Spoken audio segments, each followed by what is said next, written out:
Hey agave lovers, welcome back to the channel. My name is Lucas and today let's talk about this Agave Weberi. This is a striated one, and in one of my first videos I posted about potting one of these, and the plant that I potted was a pup from this plant right here. And I have a pup in the front here that I'm going to remove, but first I want to kind of walk you through what I plan to do today. This is likely going to be a three-part series. We are going to actually start with the agave over my shoulder, the Agave Guiengola back there. I'll show you a little bit more about that, but we will likely start with that agave because I plan to take that out, as well as the Agave Salmiana Ferox that's in front of it. We are going to use that real estate to plant this. And this I knew was going to outgrow this spot, but at the time it wasn't doing so well in the container, and I really needed to get it in ground. And this was my only open spot, and I only meant to keep it there for about a season. And now it's been here for 3 years, and it is put on a lot of size. So I really need to move this thing before it gets too big. I will likely cut some of these bottom leaves off to make it a little lighter to get out of the ground, because I imagine this thing is pretty set in there. The Guiengola back here has a lot of dead leaves and pups around the base, but let's go ahead and get started. Okay, here we are with the Agave Guiengola. There's a ton of pups around the base, and a lot of leaves from the city tree above me here. It is the end of October, so this tree does drop its leaves right around this time. So I do have a bit of a mess to work with here, but I think I'm going to start with pulling out this Agave Salmiana Ferox first, just to get this out of the way so that I have a little bit more room to work. I brought a 5-gallon container over here. So let's get this out. This should come out pretty easily. I did plant this semi-recently, so yeah, look at that. Nice dirt.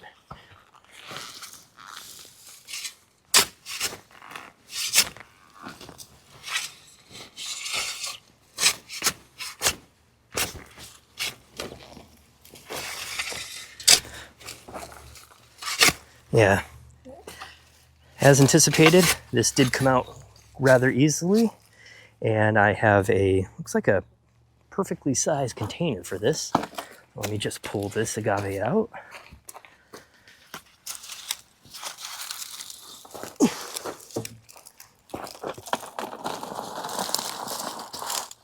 There, okay. Now I'll just put this over here to get it out of the way. And that Agave Weberi that I mentioned, that we started with, which is just right over here to my left, it looks like I will probably put it on the same line as these other larger agaves that I have back here. I have a large variegated tequiliana plant that's going to get very big. Next to that, I've got a variegated Salmiana Butterfingers that's going to get quite large as well. So it looks like the line is right about here. And with that Weberi, we'll have a nice large space right here for that plant to grow. Right over here, I have an ovatifolia. And this is one of my few places that I can put it because it does need a little bit of shade where I live. So that is going to get big too. In the last video with the placement video, I talked about the ovatifolia that was under the olive tree, and that was already 3 feet, and if you recall, they get about 4 to 6 feet wide and 3 to 4 feet tall. So if I put the Weberi here, that's probably not enough space for that. It's already pretty close to this tree here. I knew again that I was going to have that problem, but I had to get it out of its container. It wasn't doing so well, so I had a space under the tree that it could temporarily grow and get healthy again, which it's done. So I will pull that out, but probably not until next year. But we'll see once I get this Weberi in here. It may be that that is a little crowding this anyway, and I'll have to take it out. So, you know, I hate to remove 3 agaves and replace it with 1. But again, this is a pretty common agave, and it's just always done terribly in this yard. It really hasn't grown any in 3 years. And it's just, the leaves are really thin on it. It really can't put on much size due to our summer temperatures.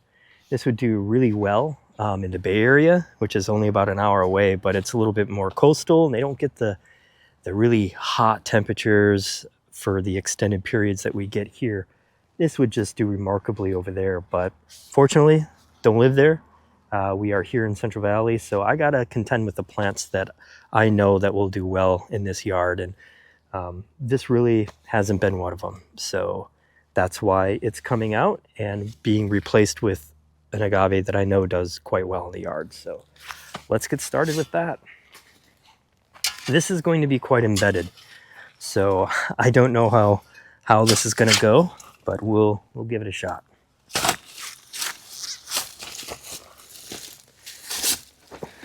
So far, that's way easier than I expected it to be. So,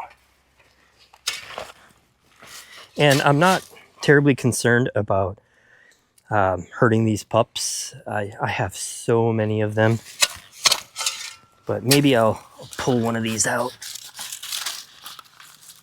Maybe I'll just try to get it out this way.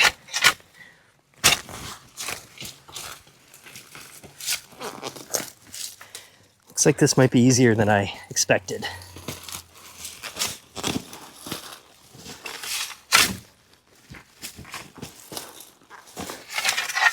Maybe I spoke too soon.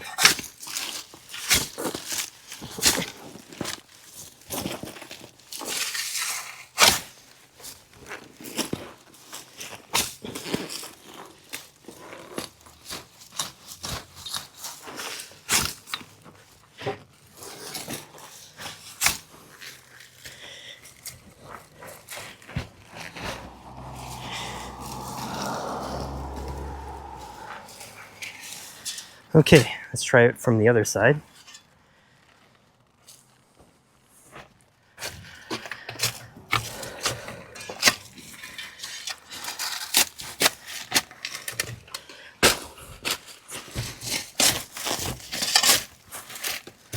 Should probably put on my safety glasses.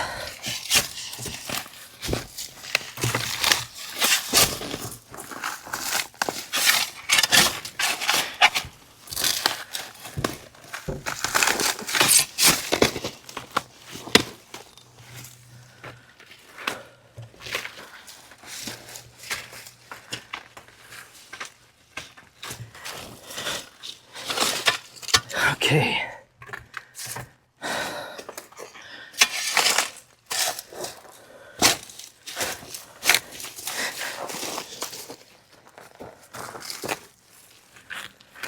Some really nice soil I have under there, but I do have a bit of rocks I'm kind of running into.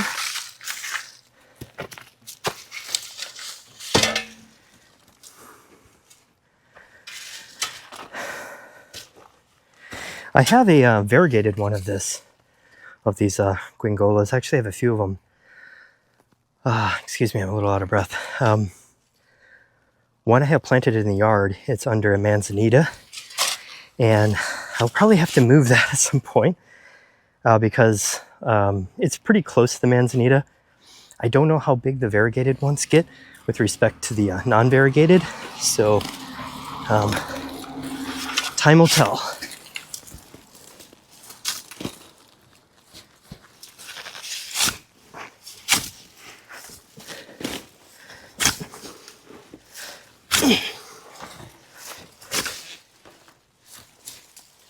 Pretty much have it.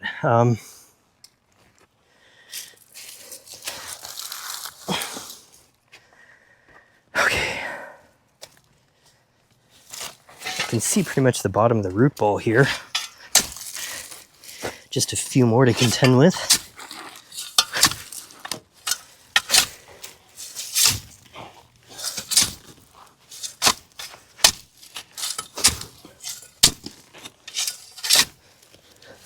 There we go.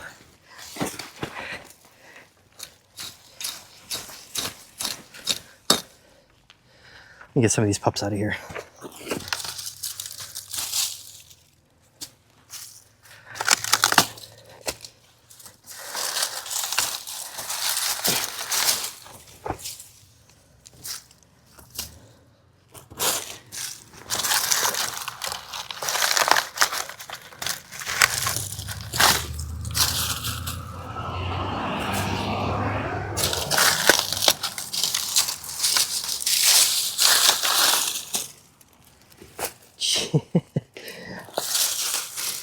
I have enough Guiengola to start a nursery. Look at all these.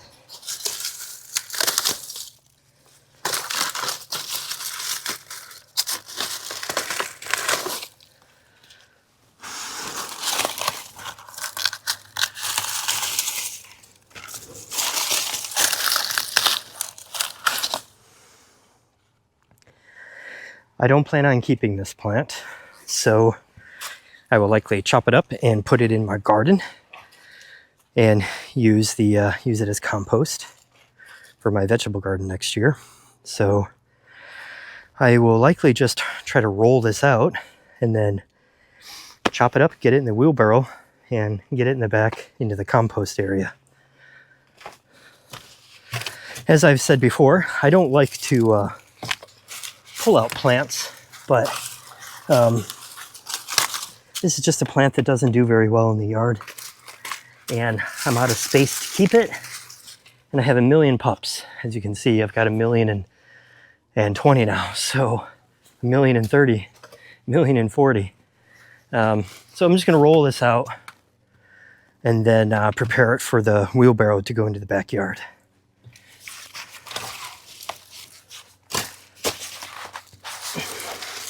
But I guess just from habit, I'm still just trying to be really careful with it, even though I'm gonna not save this plant.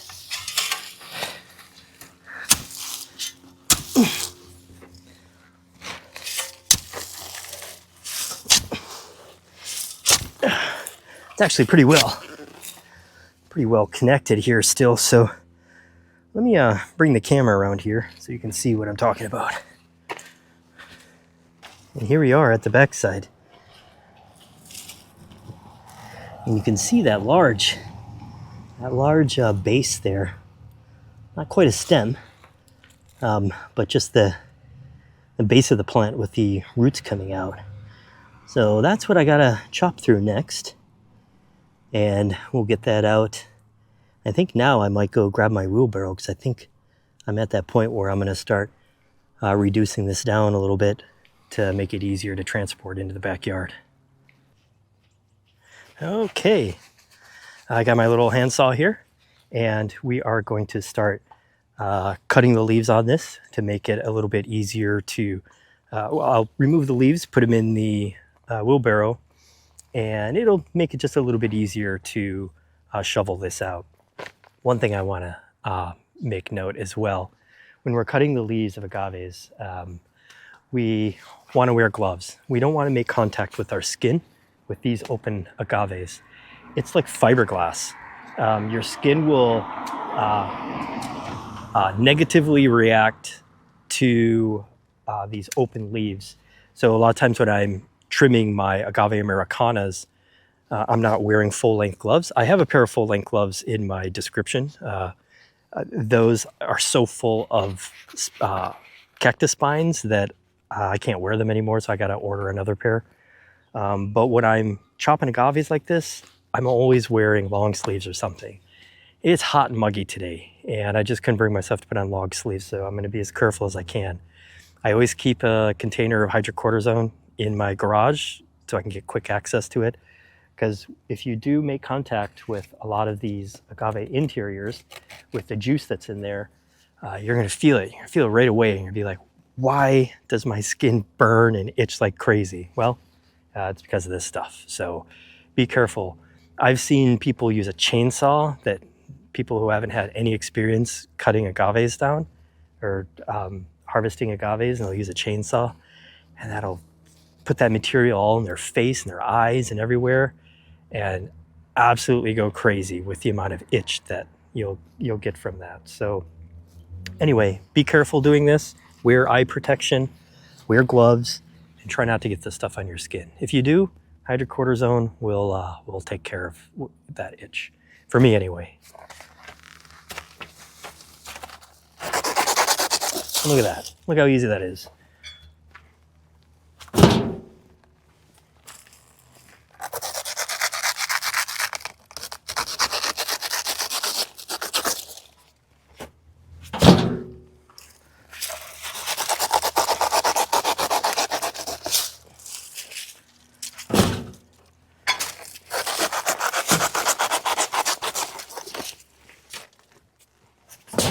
And we're not trying to make it look pretty. We're just trying to get the job done. Again, be careful that you don't make contact with your arms here. So a lot of times what will happen is we'll be cutting this one here and then our arms will rake against this.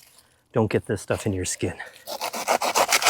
This is not like an aloe vera to put on wounds. This stuff is much different. And you can see the fibrous material.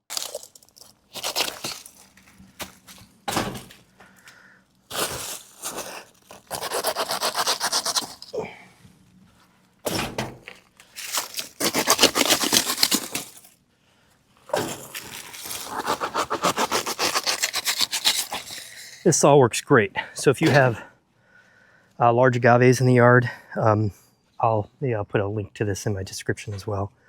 Great little saw. Use this to chop some of my fruit trees and things when I have to cut some branches. But you always want to wash your tools. Okay, let's cut this cone or this core here.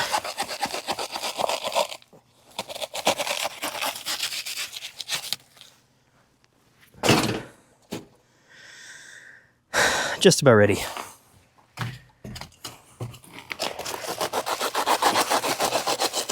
Primarily I'm cutting these leaves off because, well, leaves are pretty much water, so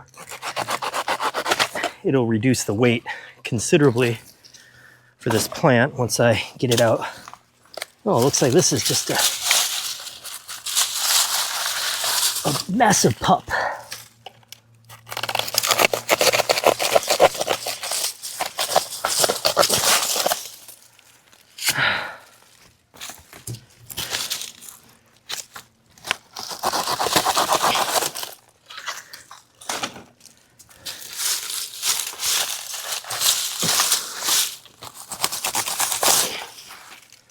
Little root there. Okay, this should come out of here fairly easily now. And again, wash your tools.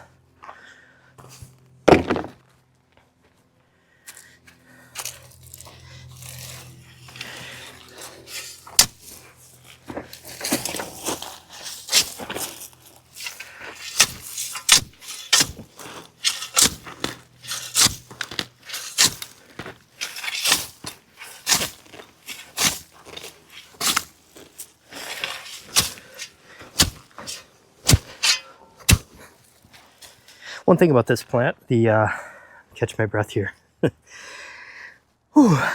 The pups come directly out of the base of the plant.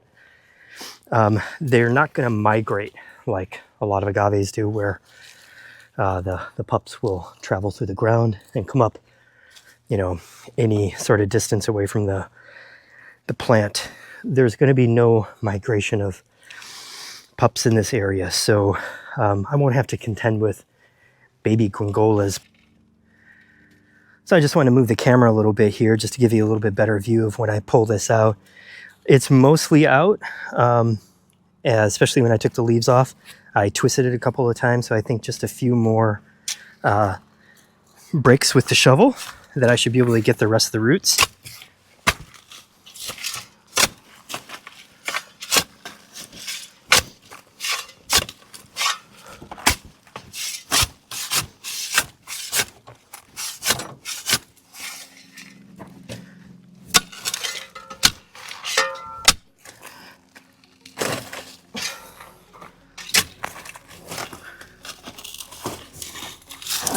think we got it.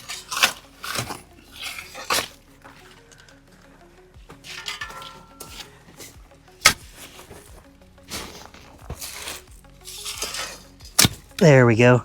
Okay, let me show you the bottom of this here. Roll it over. Whoa, a little too far.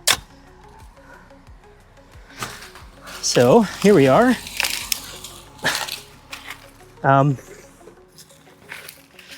Here's the bottom here, so you can see the root ball here. And I got most of it up. There's a bit of roots, but as I was just saying that I won't have a whole lot of pups spreading out through the yard. So we got most of it up with this. And let me just throw it in the wheelbarrow. And I'm gonna prepare this space actually off camera. I don't think I'm gonna do that for you guys on camera. You see me dig holes. It's a bit of a labor process. So what I think I'm gonna do is, so right where the shovel is, that's where the hole for this was. And the other hole for the Agave Salmiana is there. But I think the Agave Weberi that I mentioned earlier, that we're gonna put in this spot, is gonna go approximately here. It's in line with my agave, my variegated tequiliana, as well as a couple other larger ones back there. So I gotta leave enough room again for the for this electrical box here and between the tree. So that's enough room for the Weberi here. It gets about 5-6 feet or so wide, maybe 7 at the largest, but I think probably closer to 6 feet.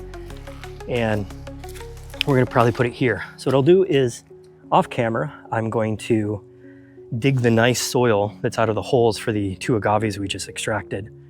And then this is clay. So I'll put that nice dirt into a pile. I'll dig this clay up, fill these holes in with the clay, the yucky dirt that we don't want. I'll fill these holes. And then we'll have the dirt left over for when we move the Weberi. And that's what we'll plan to do for the second part to the series. And I want to take a moment to thank you for tuning in. I really do appreciate you stopping by. If you haven't already, if you could subscribe, just so you could be notified of when I do upload videos. And I try to upload a video once or twice a week. And so far I've been able to do that. So with your help, I can keep doing that. So if you saw anything that you liked or had questions on, feel free to leave me a comment and I will try to get those answered as soon as I can. So thanks again for tuning in, and I look forward to seeing you in part 2. Thanks.